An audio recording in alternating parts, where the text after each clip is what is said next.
everybody. We're live. We're live, Danielle. I feel like... Are we live? Here. I'm chopped off. Sit here. Yeah, you're not as chopped off. Okay. Let me adjust it a little bit. So let me click the link so I can see who's live.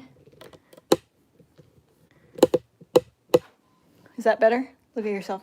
Can you see yourself? Yeah. Okay. Okay. Here we are. You gotta mute it. All right. Okay. Billy Kerr. Hey, there's Stephanie. Hey, Stephanie. Hi, Stephanie. Stephanie's in the house. Artistically Mine, Kathy Goodson, Michelle A., Krista Dixon, Beth Leonard, Vintage Vibes, Good Finds, Carrie P. Vintage Junk to Funk. You guys all have such cool names. Grambo. How's everybody doing? Happy March 1st. Yeah, it's March. Woohoo! Is everybody healthy? I feel like when we make it through February that like winter is almost over. And the time change will happen soon, so it won't be so dark. Allie Deaver, Ampersand Unique Gifts, Cindy Eaton Eklund, Sandy Honeycutt. Wow, all right. We're excited to be here. Okay, so this is the live for everybody who's in the membership. So this is the design diary level, the worksheet level. So this is all about creative techniques tonight. Next Sunday we go live for business tips, and the Sunday following we go live for video tips. So we want to focus this on creative techniques and your questions regarding creativity. We're going to talk about blending in depth tonight because that's the video that I just put out, and a little bit about the technique that I did with the raised stencil because that is your current worksheets. We just uploaded the link to the new worksheets. We just put the link in the community tab, so if you guys want to I'm going to go get those. If you guys want to Sadie, are you excited? click on the link, and just while you're thinking about it now, download them to your computer because the link will expire in 30 days. But if you just download it to your computer, save it somewhere on your desktop even, and then you can print it later. You don't have to print it now, but download it. And then they look so pretty. we'll go over it. Sadie wants to say hello. Sadie likes to be a part of it. So these are the new worksheets. If you have not downloaded them yet, which you probably have not because we just posted them tonight right before we went live. But the new worksheets are all about the raised stencil technique and the recipe, the step-by-step on how to get that look. And then we have Furniture Shopping 101 Part 2. We have an awesome color recipe from Tammy Ridicell, one of our retailers. Okay. We have crediting your source of inspiration, and we've got a notes page. All right. So, you love the blended video, Allie. Awesome. Have you seen it yet, Danielle? Yes. What'd you think? I loved it. I had to transcribe it. That one? Oh, okay. Wait, I thought you meant the one from last month's No. You haven't seen download. that. I bet you haven't seen that video. No, I watched this one this morning. You watched it this morning? Yeah, much better. Don't you guys think she's getting much better at this whole blending thing? Well, what do you have to compare it to? I haven't really shown. The last video she did on blending, she had to do a whole different like Debi technique in order to sort of cheat through it. Yeah, she's doing much better. I did the technique where you lay the dresser flat and you move the actual dresser around because I want to blend so badly, but every time I try and do it, it doesn't work out well. So I was trying to figure out workarounds for blending. But actually, this took a lot less time. Like my what did I call that? The watercolor technique where you lay it and you spray it and it's kind of like a paint pour. That looks really good. but it takes more time than like actually learning how to blend. Yeah. But it's great So because I'm sure that, Yeah. I mean, this whole group is for creative tips. So Yeah. if there's an area that you're struggling with, you know, Debbie's pretty authentic with her weaknesses and her strengths, and so this is what it's all about, is sharing each other's tips. So JoJo says, JoJo's Welcome Home Kit Collection says, my favorite part about the blended video is that you're encouraging to just keep at it. Yeah, I don't, like, for me, I tend to just dive into things. So, and I have the kind of personality that if a little bit is good, then more is better. So I think that was a big hiccup for me, was that I was using way too much paint. And I was just like, okay, let's get a whole bunch of paint on here. Let's blend it. Let's have an intense look. And nobody ever told me that I was using too much paint. I didn't know until it just kept not working out. And the reason why DIY paint is so great for blending is because it is so heavily pigmented. So you can really water it down, and you can really use just a little bit of paint and get beautiful intense colors, but with a really, really soft, like, it almost, to me, beautiful blending. Like if you looked at Debbie Fremer's dresser, it looked like it was poured on there. You didn't see any brush marks. It didn't look like Yeah, it someone was really swiped cool. paint like this and swiped paint like that. It just looked like the colors just kind of blew on. You only get that look by having just very, very little amount of paint and the right amount of water. And it's like, it is a lot like dry brushing, but with water. Like Yeah. dry brushing, you know, it just, you barely get any paint on your brush, and you just keep Believe it or working at not, I barely get any paint on your brush, and you just keep believe it or working at not, I have to do it too. I do it with balayage techniques on hair and lots of Really? different colors on people's hair. So I have to blend. I think we're freaking melting again. Are we melting? I hope not. Oh no. There we go. So I wonder if You have your phone I on? have my Wi-Fi off. The only Wi-Fi that we're using is the one on your camera and the one on your computer. Hopefully it'll come back. Okay.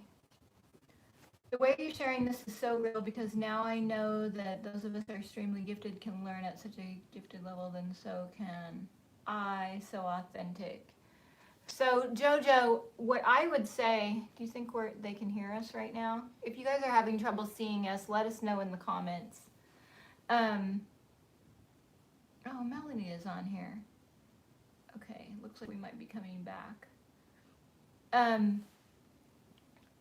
I would say that I don't feel like I am super gifted. I feel like I'm determined. Anything that I have ever done is just by determination to do it and to learn by trial and error. And I think that is something that we tell ourselves as creative people, that you're born with a gift or you're not. And I mean, I think we're inclined to do certain things. That's like Like- saying you're born with muscles or you're not. We're all born with muscles. You have to exercise them. Yeah, you build your creative muscles by doing it over and over again, and you just learn through trial and error. So, and then it gets easier, and it makes something in 3 hours, and it's part of something totally separate from YouTube. I can't really talk much about it, but I was told they gave me this challenge, and they gave me the parameters of the challenge, and it was very, very off the wall. And so they said, you just have to execute this project in 3 hours, but the conceptualization of it and the sourcing of the supplies and the thinking about it, you can take as long as you want. Well, I had a week. And so I made one. I went on to Pinterest, the very first thing I do when I'm trying to think of something new. So like, I have a video that I have to put out on Wednesday, and so today I went and bought the supplies. But the first thing that I always do is I try and get a general idea of what I want to do. And then I go to Looking Pinterest. for inspiration. Yeah, I go to Pinterest and I start typing in the words of what I think I want to make. So like, the raised stencil dresser. I made a whole Pinterest board on stencils, on raised stencils, embroidered shirts, and then I have my board and I get inspiration from that. So with this challenge, I did the same thing, and then I went out looking for supplies, and I'm walking through the aisles of the craft store, and I'm thinking, will this work? Will that work? And then I go to execute it, and the first attempt looked, it looked like something. It kind of looked like when women are pregnant, like the embryo of a baby. It's like you can see that it's there, but it ain't a baby. It's like, okay, I can see that this might work, but this is just a shadow of what I want it to be. And so then I executed it again, the second time around. And then I learned from the first time, and it started actually forming into what I wanted it to look like. And so then once I did it the second time, then I timed myself for this particular challenge that I can't really talk about. And I turned on the timer on my phone, and I'm like, okay, I learned from the first 2 times, and boom, I got it done in 2.5 hours, and it was better than the first 2 tries.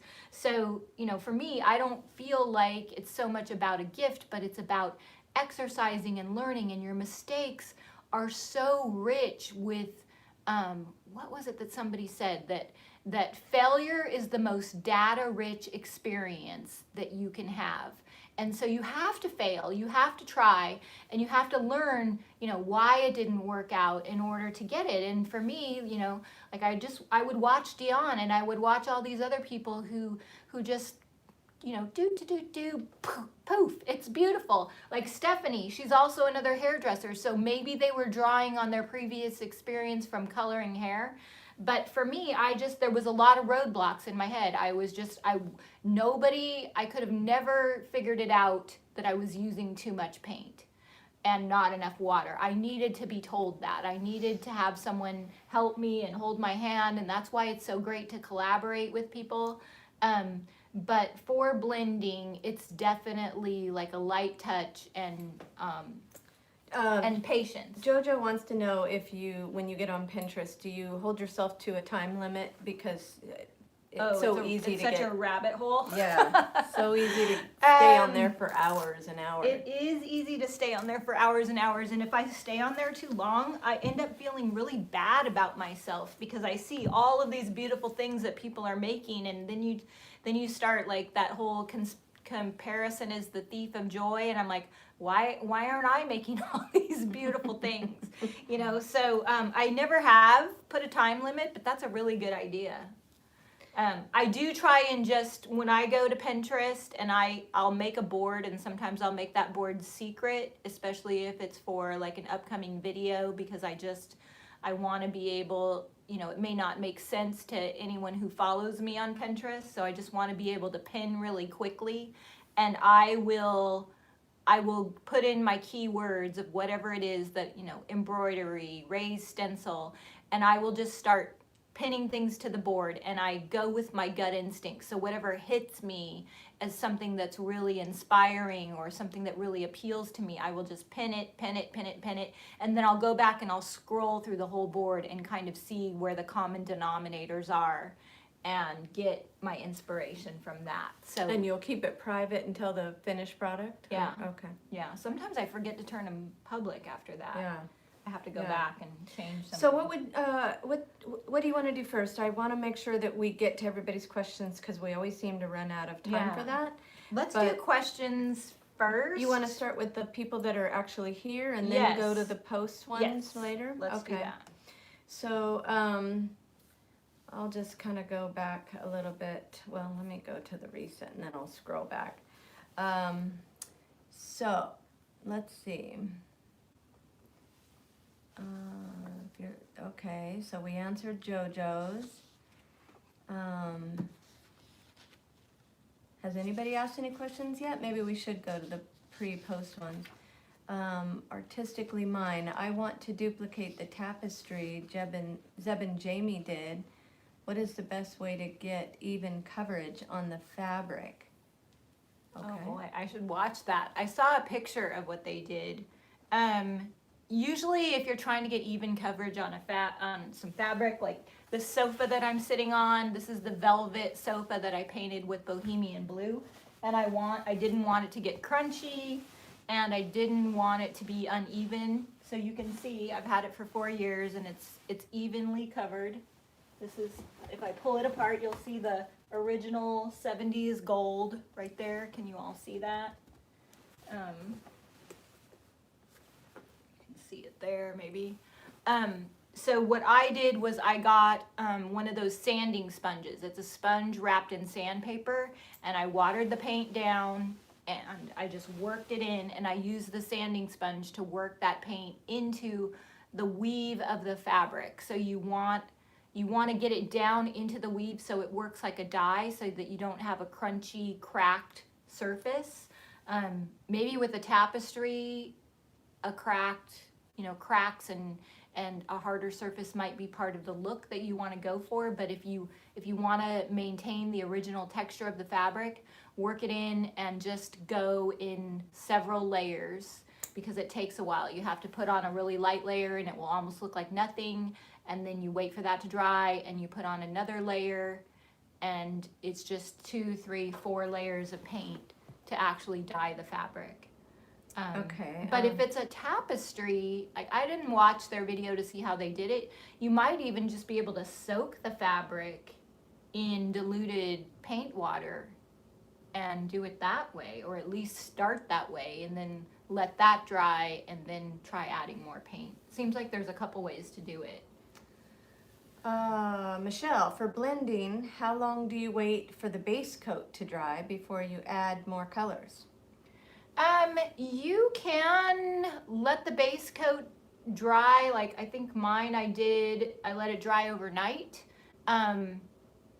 Or you could put the base coat on and maybe just hit it with the hair dryer or a paint dryer if you want to, if you don't want to reactivate that color too much. DIY paint reactivates with water even a month later. So 3 months, like if I were to paint a dresser, just a base coat of something, and I didn't put any sealer on it, it's made out of clay. So eventually, depending on the temperature, in 3 months, 4 months, it's going to be like Adobe. It's going to be rock hard on there, but it has a long open time. So in most cases, you can go back and reactivate that paint weeks later, a month later. You just spray water on it and it will reactivate the pigment. But in the case of the dresser, I just painted it the day before, and then I came back and I started blending on top of it, and it was that French provincial, that's hard to say. So it was a kind of a slick surface, that manufactured slick surface. Okay, so Billy Kirk, will DIY stick to fake leather? Should I seal my chair first? I have never painted leather. I've seen people paint cowboy boots and leather chairs. Yeah, I don't cowboy boots, and that's real leather. But oh, this is fake leather. Yeah, I don't know. Yeah, I did cowboy boots. When? Yeah, didn't you do those pink cowboy boots? No, I've never done it, but I've seen a bunch of people do it. Okay. I would go to Pinterest and I would put that in, painting leather, and see what comes up. Okay. But I know that it's been done. How do I get to that one page with everybody's pre-asked questions? Is that down here? You would open another window. Up here then. We'll come back. If you guys that are here live. Let's close these other windows up to help. Okay, I'll do it. Okay. Um,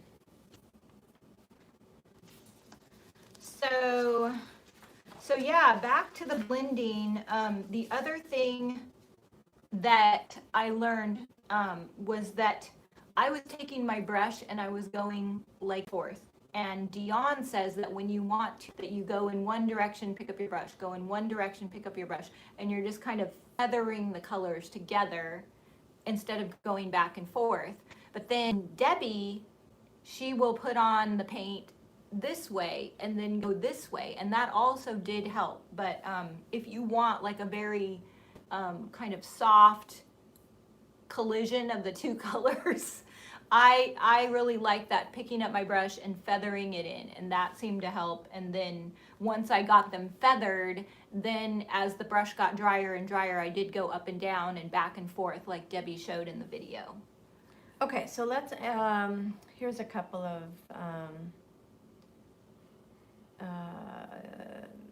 the questions that were asked prior to our live.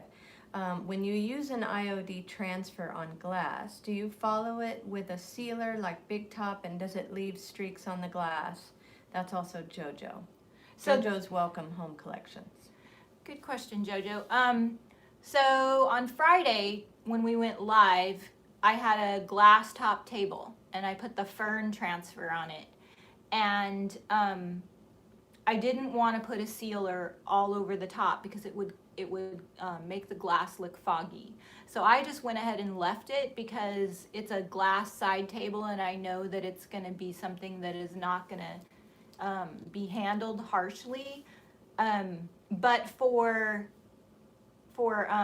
wood furniture, you want to go over the whole thing with a sealer because wood tends to be, it's kicked around, it's wiped down. So if it's a surface that's going to get a lot more wear and tear, you do want to just go over the whole thing with a clear sealer like Big Top. You want to actually seal first so that it will adhere very well and then go over it again.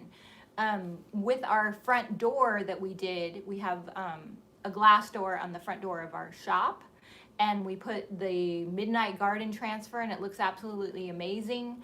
But it's our front door. So we did seal with a small brush. We went over the transfer and just a little bit on the edge, but that's a very tedious process. So you can do that, but you don't want to take the sealer and go over the glass completely. Otherwise it will fog and streak up the glass. And I've yet to find anything that doesn't do that. So yeah, What if you sealed the transfers before you put them on? No, because then they're, yeah, okay. Yeah. Okay, so let's see. Amy Robinson painted and sealed a bathroom vanity and let it cure for a month with DIY products. What is the best way to clean it if needed at that point? Do you know?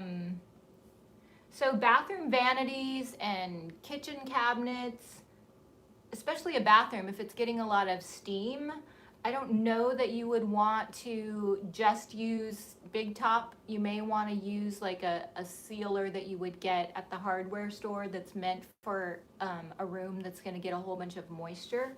But I just clean, like regular furniture, I just clean it with a rag. I just clean it with a soft rag, and that's all I do. It's just it, like, especially with the wax, I tend to use wax, and so the wax has this wonderful buttery finish, and I just go over it and wipe down the dust with a rag. Okay, Shelly Kelly asked this question earlier. I'm sealing a vintage fireplace, surround fireplace that we stripped down to the wood. It has a small arched gas insert surrounded by tile, then the wood mantle. Should I use Big Top or the wax? I may have to watch the replay. That sounds like it. I would use a liquid sealer. I would use Big Top, not the wax, because the fireplace is going to get hot, Yeah. and wax will melt. So you definitely don't want to use wax in that particular case. Yeah, anytime you're gonna have a heat in this on the surface or near the surface, wax is probably not a good idea. No, not for outdoor furniture. Yeah. Outdoor furniture, I have seen furniture at like a vendor market that's outside in a field, and people have waxed that furniture and the sun starts beating down on it and the wax will slide off the side of the furniture. So Okay, here's a blending question, so maybe this is good. Miss Mitzi Man. Now my question is, could you recommend colors to use on blending projects? Okay, so in this last video, Debbie Fremer's dresser was orange and yellow and magenta and green and navy blue. And what I find is that when the colors are more contrasting, it's harder to get that soft blended look. So if you're just starting with blending, I would recommend going like with 3 shades of blue or blues and greens. But if they're closer together and less contrasting, it's so much easier to get that soft blended look. So like going from a dark blue to a medium blue to a lighter blue is going to be your easiest beginner blending project. And then get a little bit bolder and more adventurous as you feel like you get the blending down. But like for me, the hardest thing and the most beautiful thing, I love to see like our fire starter orange with Hey Sailor or Bohemian Blue. Like to me, orange and blue look so beautiful together, but boy, it's scary. Like I have not done it yet. I have a new dresser that I just purchased from the thrift store, and it's perfect for, it's totally flat on the front, it's mid-century, and I'm looking at it going, that would be the perfect dresser to do what Debbie Frimmer did, but I'm a little bit scared. But the good news is that if you paint it and you don't like it, you can just paint right over it again, or you can just keep trying to blend it. But yeah, I would say that go with colors that are similar. So if, you could do peach and pink, and then maybe have pink turn into lighter pink, and then add yellow. But if it's more of a ombre colors that are close together, then it's going to be easier. At least that's my experience. Okay, and then Shablot has a custom order to paint in teal. What is DIY's true teal color? You have several, right? Yeah. We have mermaid tail and we have bohemian blue. Bohemian blue is a dark teal, and mermaid tail is probably the truest teal color that I can think of. And then Old 57 is like an aqua teal. Yeah. Okay. So teal is a very broad. Yeah. When I think of teal, I think of mermaid tail. Yeah. But then bohemian blue is a beautiful deep, deep teal. So. Okay. Yeah. See, this is Carrie P. How should I prep a piece that's cherry veneer and I've sanded a few spots down to raw wood? Do I use a sealer or stain blocker first? I'm using apothecary and want to wet distress. So cherry tends to bleed, and I would paint a little section of it and come back the next day and see if you see bleed through. But cherry is almost always going to bleed, especially with a light color like apothecary. So what I would do is I would put a stain blocker on it. I would use Zinsser shellac, the water-based shellac, and then I would paint over it. Zinsser is a really good one, and it has always worked for me. So I would do that. And maybe just depending on how slick your cherry finish is, you might want to lightly sand it. But typically, I hardly ever have to sand. The only time I've sanded is if it's like that weird IKEA furniture that's really, really funky. There have been times where I've had a piece of furniture like that, and I will go to put the paint on it, and the paint just kind of, it's like a chemical reaction, and it will kind of separate and shrink up, and then I know that I need to lightly sand it, but it doesn't take a ton of sanding. Okay, and then a previous question, Sherry. Caranasos? Yes. Having trouble with the paint lifting. After waiting a couple of days, a second coat. Okay, so Sherry, DIY paint, because it's reactivated with water. If you put on the first coat and then you go to put on the second coat, the wet paint is going to reactivate the first coat of paint. So what we always say is just a very light touch. People tend to press really hard with their brush. So I will get the mister bottle, a spray bottle full of water, the misting kind, like Dion has one that we sell on our website.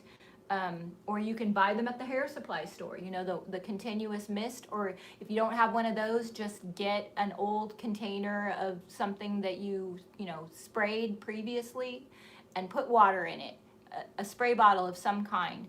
and you actually want to just spray the surface. So you have your first coat on, you're going to spritz your surface again, and that will help the second coat not drag when you put your brush on it, and just very lightly go over it with your second coat, and it should not pull up the paint. But you don't want to press too hard, and the spray bottle full of water helps your paintbrush not to kind of drag, because our paint is chalky, and that water just helps your brush kind of slide across the surface. But DIY paint will always reactivate a little bit.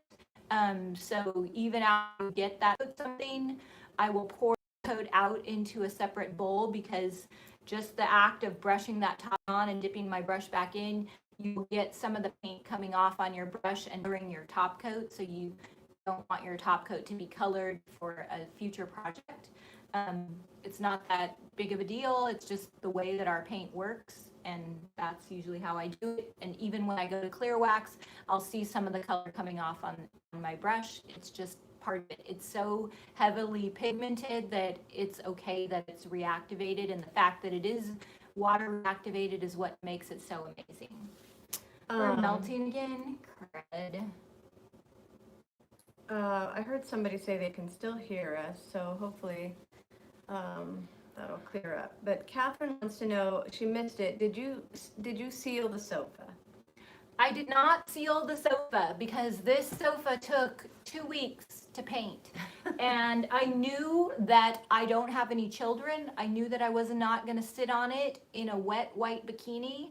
And so I knew that like in 6 months' time, it would be totally set. If you wanted to set it, you could go over it with an iron. I could unzip the cushions and throw them in the dryer. I could spray it with some Scotch Guard, but the putting a sealer on it would have been the same process as painting it. You'd have to water it down and work it in, and water it down and work it in, and I was not about to do that, so I did not. And it is fine. But Scotch Guard could work. Or heat setting it could work if you wanted to just iron the whole thing, because the process of heating up the paint helps speed up the cure time. But I've had this for almost 4 years now, and there's no green coming off on my hand. Like people have slept on this. Sat with white pants. Yeah, nothing is happening here. Nothing. Okay, so you want to go, I think, well, we've spent about a half an hour on questions. It will come back at the end and answer some more if you have any, but do you want to go over some of the raised stencil finish, or? Yeah, so your worksheets are, when you print out your worksheets, they are all about the raised stencil finish, and we have the recipe for you to create the raised stencil with the cornstarch. So if you go to... And again, the link for the download is in the post computer while we talk. So this page will give you a list of all the ingredients that you're going to need if you want to make this exactly.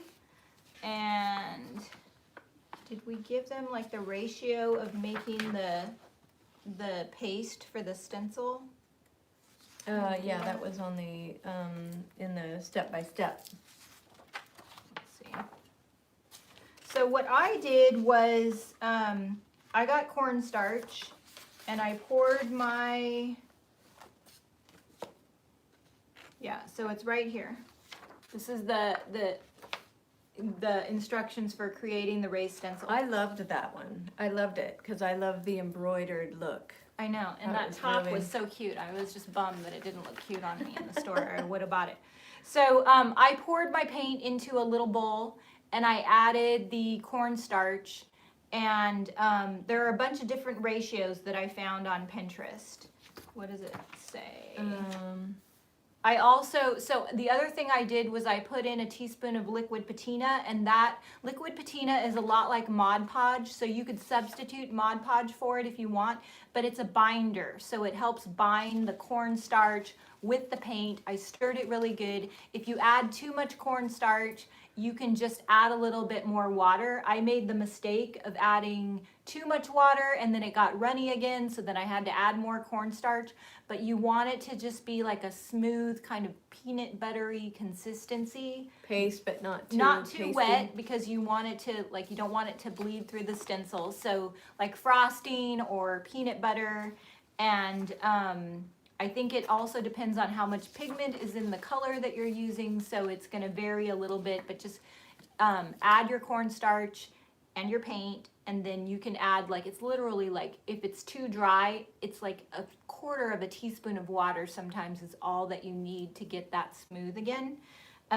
But the thing about this project that works so well is Jamie Ray's stencils. They are 4 times thicker than the average stencil that you're going to get at the craft store. Not that you can't use those, because I think I did mix in a stencil that I had from Michael's, but her stencils are really, really nice and thick, so you can just drag the texture medium right through the stencil. And I use this little rubber spatula that Mod Podge sells. You could also use a credit card, but I love the rubber spatula. Let me see if I can find it. Hold on. What do you think? Well, I was answering one of the questions while you were talking to Catherine. Catherine asked if she's saving her emails in her email, and wanted to know if she could go back and download all of them later. So I just basically answered that. The downloads need to be downloaded. So this is the Mod Podge tool, and you can get it on Amazon, you can get it at Michael's, but I love this thing. I use it also for the clay molds, like scraping the clay so that I can pull the molds out, but this is so good for this technique. I use this thing all the time. So that is how you just want to scrape the excess paste off and lift up the stencil, and that's basically it. But you want to make sure that you add that Mod Podge to it, or our liquid patina, because it binds it, so it will act like a glue and keep the cornstarch and the paint like Formed. Yeah, it'll keep it formed so it won't chip off your from flaking Yeah. and chipping. yeah. Okay, yeah, that makes sense.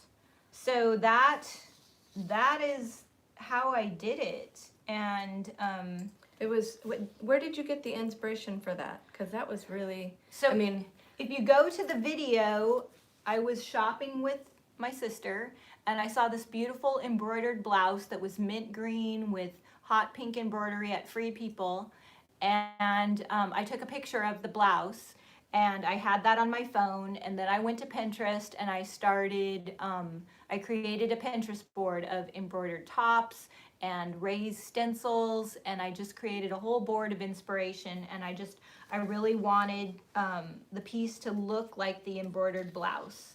And so I referred back to that top a lot when trying to figure out where to place my design. And I did end up cutting up Jamie Ray's stencil, because they come in big sheets, like 12 by 12. And to get into all the little corners of the dresser, see here, to get into all of these areas, I needed to cut the stencil up into smaller pieces so I could get in and kind of manipulate it to go the way that I wanted it to go. I don't know. Maureen, my go-to for raised stencils is wall spackle. That's good too. Yeah, I wanted to use the paint itself and something that was non-toxic. But if you go to Pinterest, that's what I did, as I looked for DIY recipes for making a texturing paste, and there are several recipes. I think people use baby powder, and wall spackle is probably another one. There's probably all different kinds of recipes that you can use. Yeah. Will you ever offer a larger container of Big Top, Charlotte? Probably not. You get asked that a lot. Yeah. Okay. Let me go back to the other ones and see if there's any other questions. And then as far as creating the texture itself on the piece, so when I painted it with the mint chip, I wanted it to look like the woven linen fabric of the top. I used that comb tool. So I put down the base coat of the paint, and then I drug the comb across the surface in both directions. And I knew that the great thing about DIY paint is it doesn't have a self-leveler in it.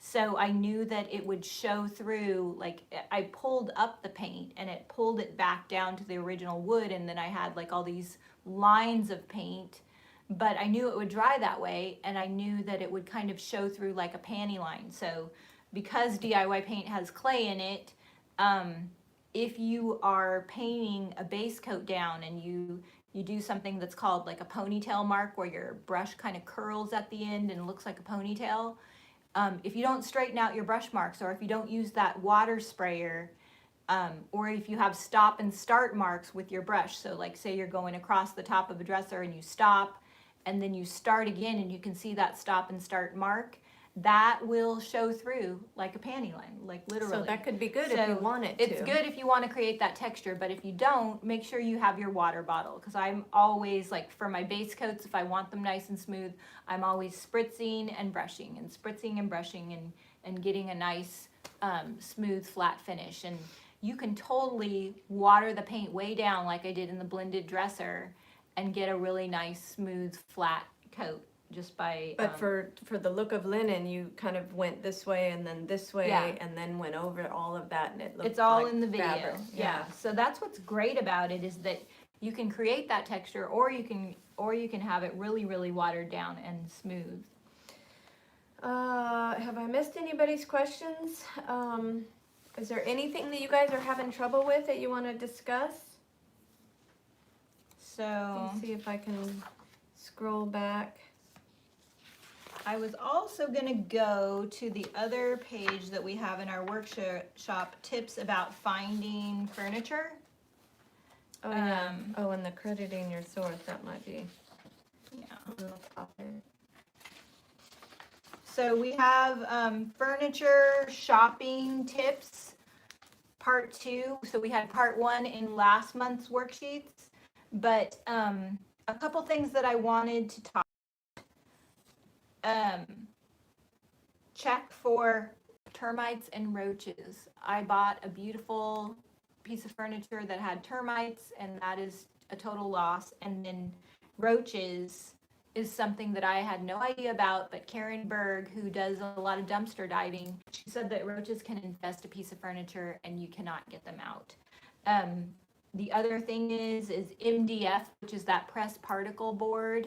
When I made that dresser that had the birds and the branches and like the wood grain branches growing up the top, I regret it. I went and bought a piece of furniture from Target that you had to assemble. It was a lot like IKEA, because I wanted a dresser with no handles. I didn't want it to interfere with the design, and I could not find a plain dresser like that had a modern look at the thrift store. So I ended up buying this stupid dresser at IKEA, and I put Target. all of this, Target. I put all of this work into it. I love the way the dresser came out, but after all the labor and all my time and the beautiful products that we use, I was kind of bummed that the dresser itself was not real wood, and I spent so much time putting it together, and it was a lesson learned that your work and the materials that you use are worthy of real wood. Like if you have a piece like that and you just want to give it a facelift, that's one thing, but I avoid now, like the plague, the MDF type of furniture. Yeah. And then the other thing I wanted to say was, today at the thrift store, I found this beautiful mid-century modern dresser, super clean lines, beautiful, just like the look I was looking for when I couldn't find it. And it was only $60, and I'm looking at it going, why is this dresser only $60? This is mid-century, it's beautiful. Usually mid-century, especially in California, goes for a super high price tag, even at the thrift store. And then I saw the words "as is," and I'm looking and I'm like, what is wrong with this piece of furniture? Why is it only $60? Where's the "as is"? And then in the very back, it looked like a dog had chewed the top, like So it was the top of the dresser, it wasn't the legs. So the very top back corners were totally chewed. By a dog. It looked like it. But I bought it anyway because I'm thinking I can use the clay molds, I can fill it in, I can put a new top on it somehow. Sand it down. But I could not pass it up for $60 because it's gorgeous. And people get really mad when you paint gorgeous mid-century furniture, but I can show it to the camera and be like, don't yell at me because this thing is damaged. And so it was like a license to paint it and change it, and a really, really good price. So yeah, those are my furniture tips. Sometimes it works in your favor if the furniture is damaged because you can get something that normally would be way too expensive to flip.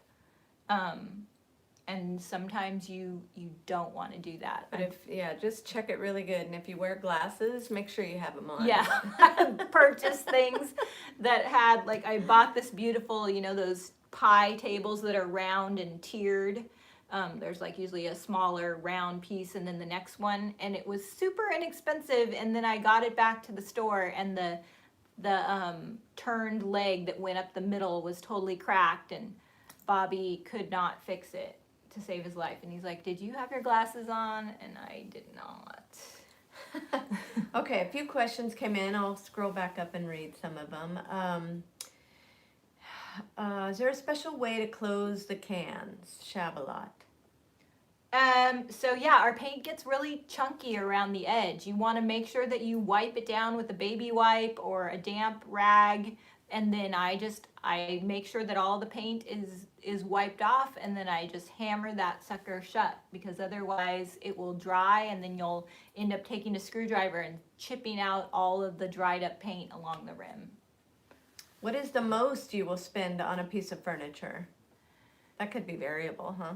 Yeah, I look at it and I ask myself, what can I sell it for? And so I try to get, like, I know there's prices that I can get for dressers and armoires, and so I try to get at least 3 times the amount. So like this dresser that I bought for $60, selling it for $120 would only be doubling it. So what's $180? Well, you have to think about what you're going to do to it too, and how much time. Yeah. I'm probably, because this dresser is so pretty, I'm probably going to sell it for $250. Like $250 seems to be the magic number for a beautiful dresser. No, that's a nightstand. Oh, okay. $250 to $300. So $60 is a great price to pay for a dresser.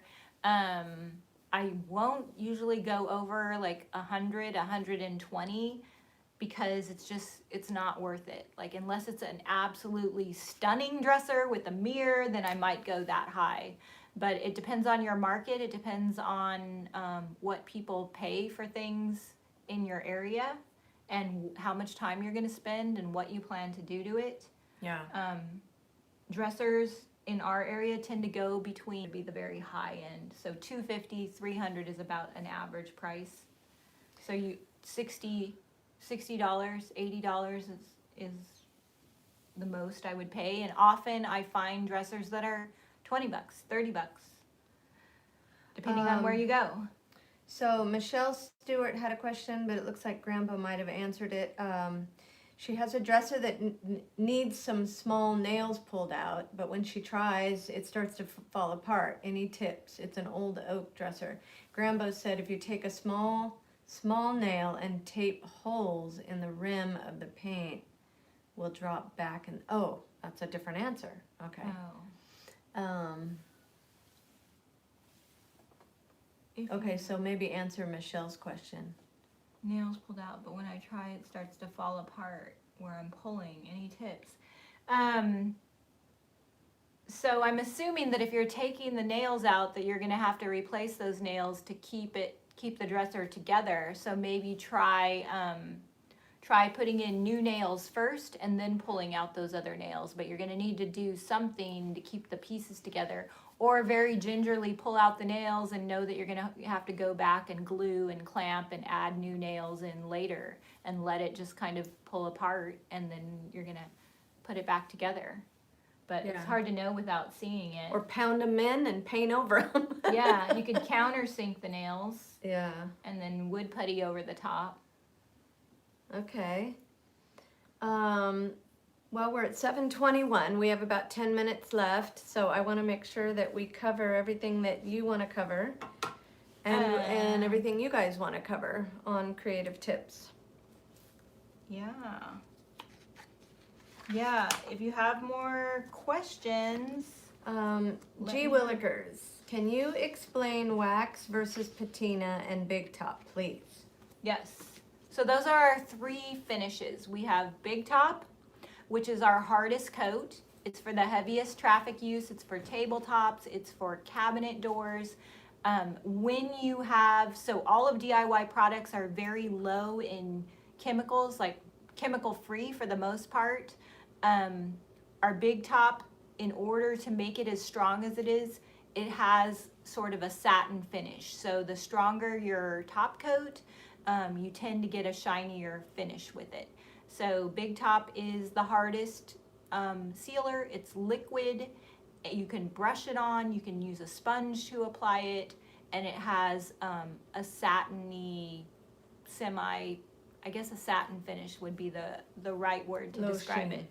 Liquid patina mimics the look of wax, so it's very matte and looks like you waxed it, but you're brushing it on. It is not as strong as Big Top, but you can also use it as a decoupage medium or a transfer gel, or you can mix it into the texture paste that I did for the raised stencil, because it works a lot like Mod Podge, and it will give you the look of wax.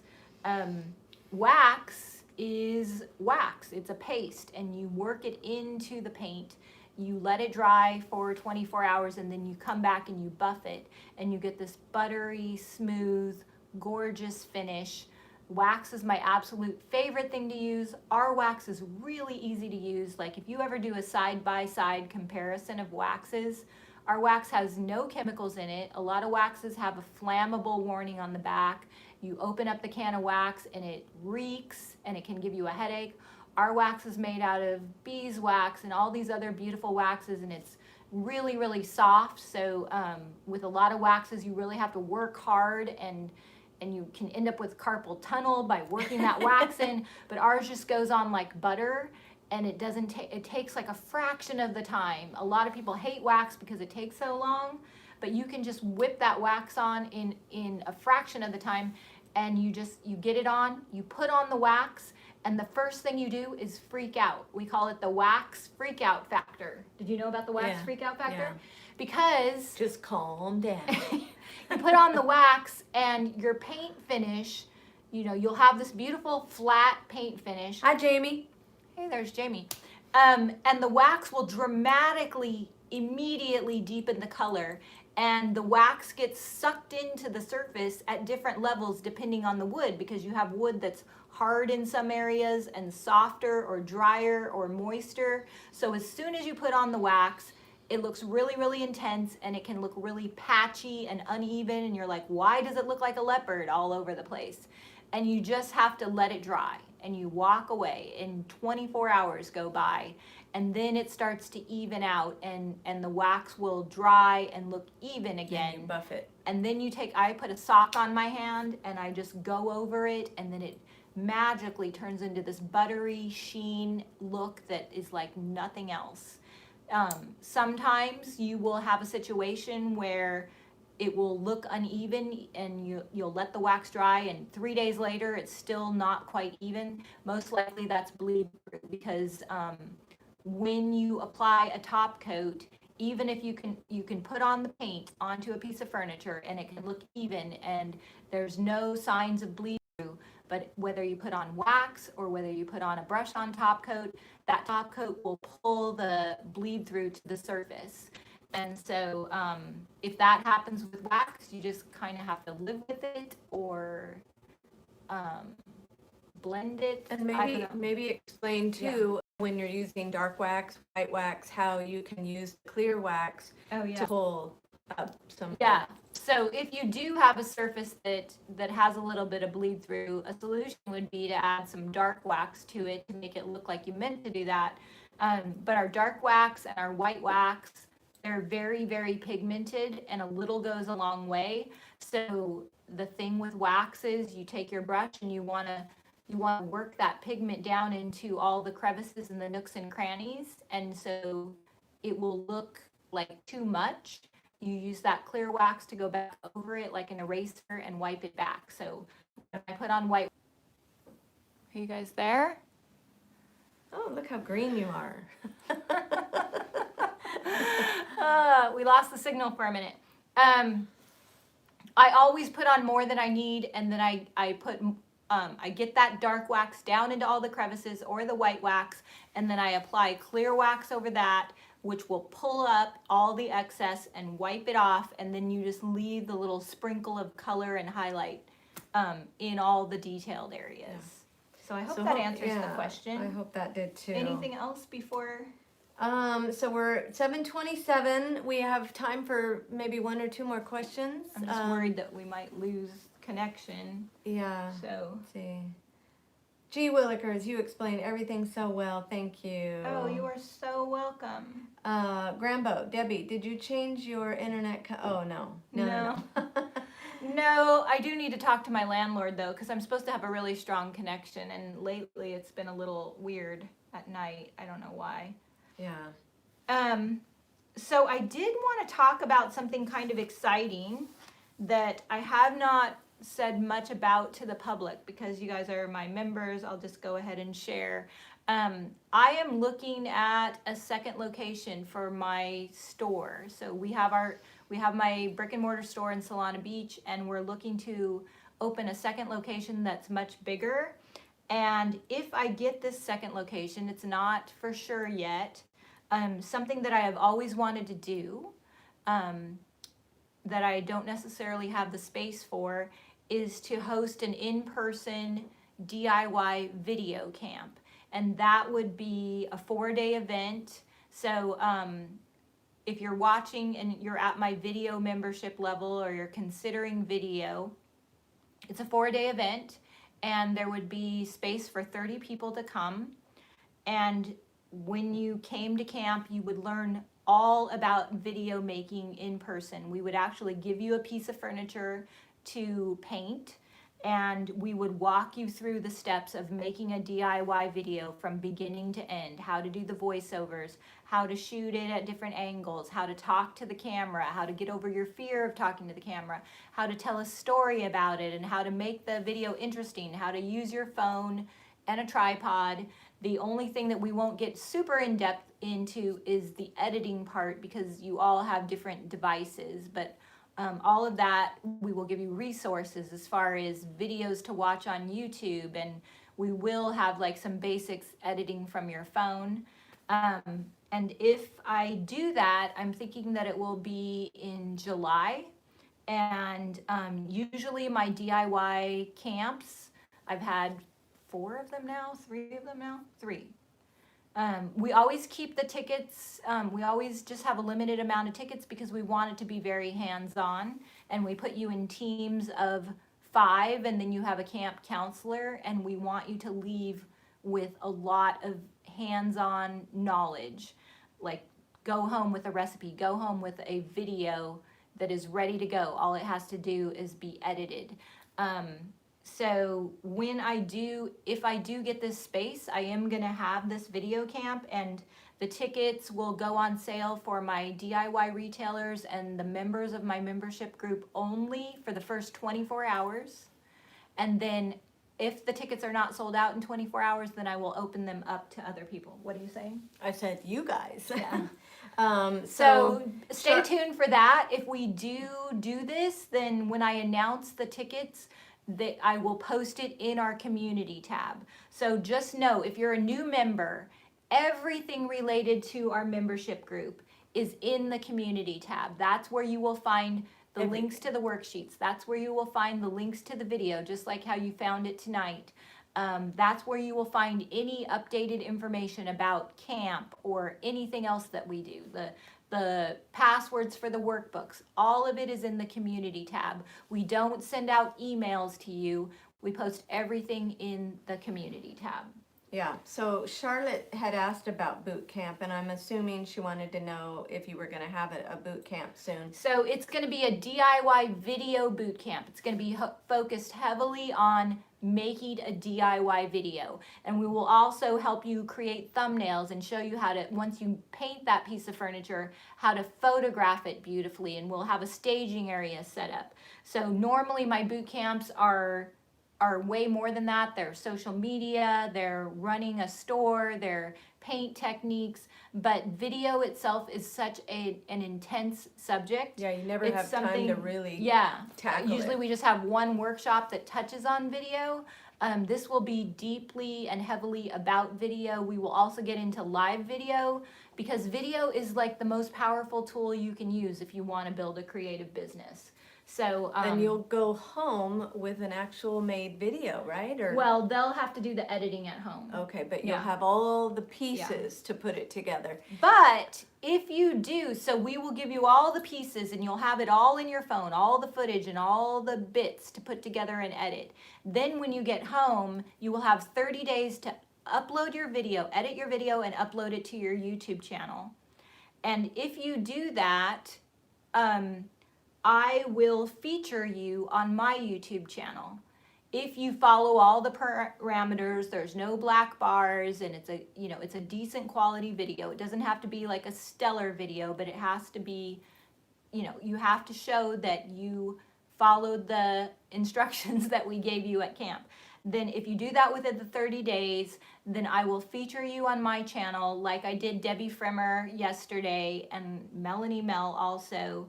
And when that happens, like Debbie, I think the video went up last night. It hasn't even been up 24 hours. We might be approaching the 24-hour mark. And I think she gained about 400 new subscribers so far. And the same with Melanie. And that count continues to grow over time. So you can expect like a big boost in subscribers, like 600 new subscribers. And then you follow up with more videos. Then you have an audience. And that usually takes, like, to get 600 subscribers is usually 6 months worth of work, hard work. Sometimes some people don't get 600 subscribers in a year. Yeah, So, Shelly said she filmed her first makeover this weekend, but she had her phone vertical. Shelly. No black bars. Come to camp and I'll show you how to turn it the right way. So we will post more information about that. It's very in the early stages. Yeah, So, but we're excited about it. yes. Yeah. Yes.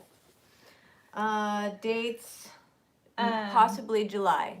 But End of July, like maybe I think we were looking at like the last week in July. It will start it'll go Wednesday through Saturday. And there'll be an orientation Tuesday night because the travel and the housing and the food is not part of the ticket. and there's plenty of Airbnbs in our little neighborhood. It is heavily populated with Airbnbs and stuff. Yeah. So, okay, well, hopefully we answered all your questions. If there was anything we missed, put it in the comment section. And next Sunday, Same time, 6:30 Pacific Standard Time, we will be doing the creative business like a boss. Yeah, creative business level. So if you're in the creative business level or the video level, we will be live next Sunday. And if you're not a member and you want to be a member, then just upgrade on the YouTube.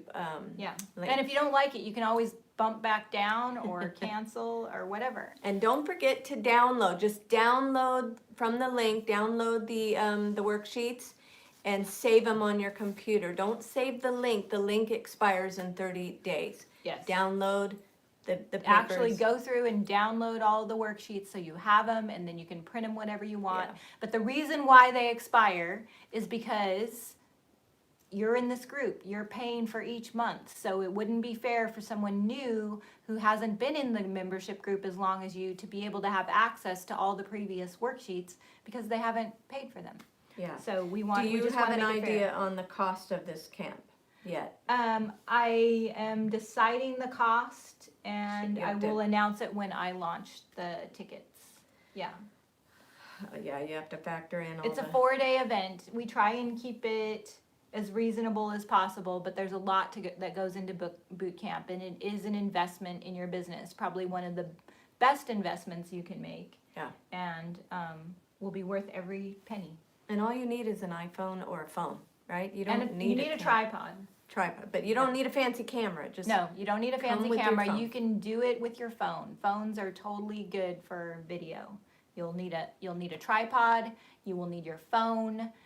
I highly suggest some kind of computer to edit on. I cannot imagine editing from my phone, but there are lots of people who do edit from their phone. And Yeah. it depends on the kind of person you are. Like if you're the kind who can text really fast and do all these things with your phone and your fingers super quick, I text like this, da, da, da, da.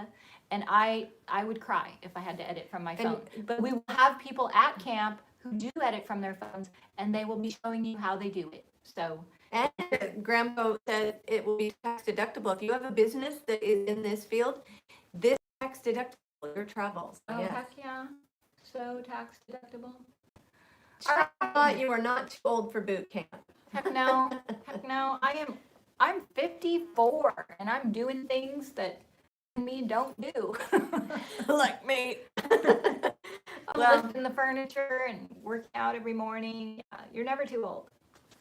Okay. all right. Well, have a wonderful evening. Stay safe and healthy. Take lots of vitamin C. See you next Sunday. Have a great week, you guys. Thank Bye. you. Love you. Okay.